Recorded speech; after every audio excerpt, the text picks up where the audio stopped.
We're going to get to a commercial break in a second. Before we do that, I want to let you both weigh in on news of the week. You've both been hit with ethics allegations. Let me start with you, Congresswoman, that it's come to light that you've been living in an apartment in Lansing that is owned by a donor to your campaign. I guess we'd have to call him a lobbyist. I mean, even though he's not registered as a lobbyist, but he is a vice president for government relations for, I wrote NIOWAVE.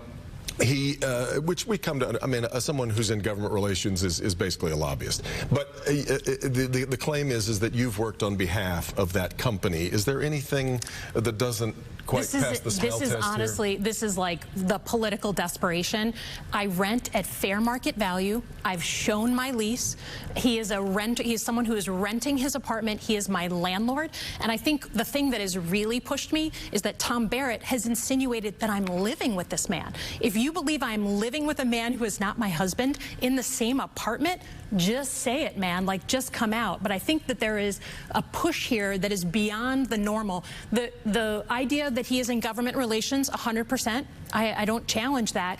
He's a Michigan manufacturing company guy.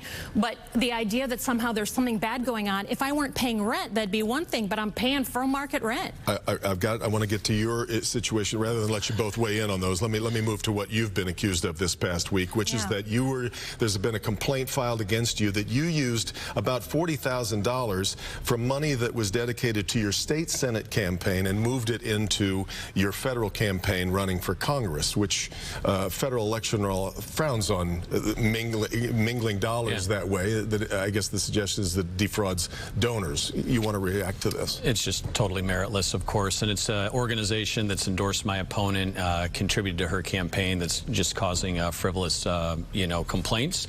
But I will say, look, this idea that somebody is living with a lobbyist when there are 1,513 available apartments in Lansing, Michigan as of today. Do you really believe she's living with a lobbyist? My husband and I would like to talk with you about that. Living in the residence. That I'm living with another man. So she claims that she is living in the residence owned by a lobbyist where he is also registered to vote. I don't know the circumstances of that arrangement, but I am saying it is improper for a member of Congress to be living in a residence owned by a lobbyist where they are both registered to vote. I got to get to a quick break. We'll continue with more. I'm going to let you both weigh in on ads that are running against you as we continue on Flashpoint on Local.